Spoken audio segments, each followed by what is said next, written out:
It was about 1:30 in the morning, and the phone rang at Camp Lejeune in my quarters, and it was a major named Joe Crockett, who had been a reconnaissance officer with me years before, and he was the duty officer in Norfolk at the Fleet Marine Force Atlantic headquarters. And Joe said there's been a bad happening in Beirut, and a big explosion, and we've lost about, at that time, about 40 Marines, and we expect casualties, and I just wanted to give you an alert.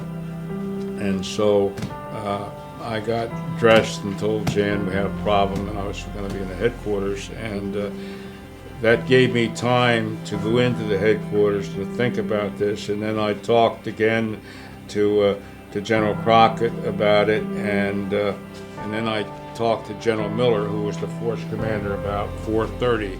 And by then, of course, we had a mass casualty challenge on our hands, and so it was that time period from about 2 o'clock until about 6 o'clock that we began to think about how we had to handle this.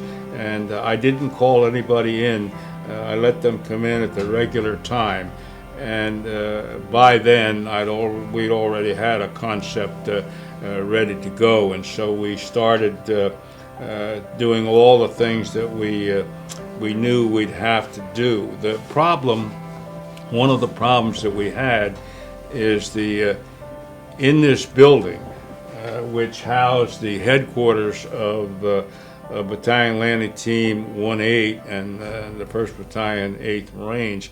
In this building, which was the strongest building in the area, in the Beirut complex. It had been the headquarters during the 1976 war there and the like. It had withstood many artillery shellings and the like. As a matter of fact,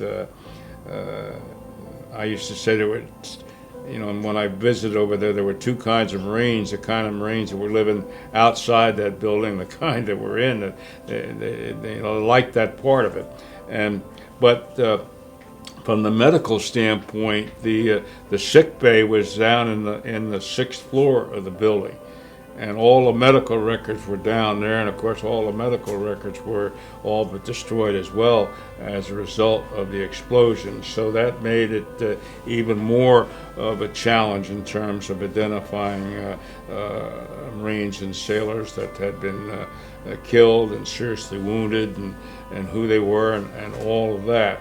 We set up at Camp Lejeune. We made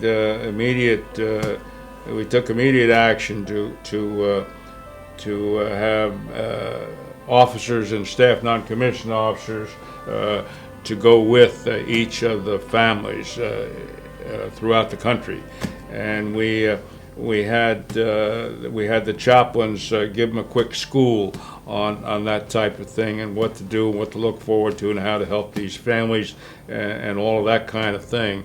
And we were having challenges of getting the correct information at the time, but we were beginning to work through that. We established a big command center, far bigger than anybody had ever had before, and put in all the communications and landlines and phones and everything like that, set up a watch system.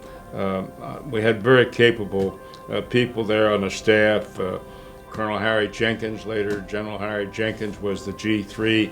He orchestrated a lot of this kind of thing. Everybody pitched in and did just a marvelous performance by all hands. And we had also, of course, to get the Air Alert Battalion ready to go to Beirut to replace the 1st Battalion 8th Marines. And we did all of that and so on. And at the same time, this all coincided with operationally we had deployed the regular Marine Amphibious Unit that was going to replace Colonel Garrity's Marine Amphibious Unit in Beirut, and they were aboard ship and getting ready to go to the Mideast when the Grenada contingency came on, and they were diverted to go to Grenada. Did such a great job down there in Urgent Fury in Grenada.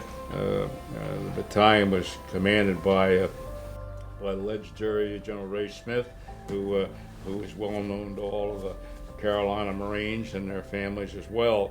And so then they went on to Beirut to replace the Muse. So we had a lot of activity going on at Camp Lejeune, and we were beginning to get some of the wounded people back to Bethesda and places like that. We began to get a better handle on notifying the families throughout the country. We made the decision.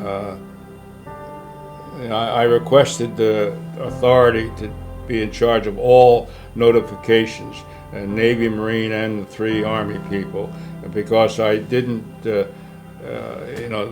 initially a few sailors were, sailors' families were notified by phone, and I didn't like that. And so they gave me permission. Admiral Watkins was the CNO, and he gave us permission to run all that. So we did all of that. We coordinated it with Headquarters Marine Corps and the like, and so that everything was as seamless as you could make it. But it was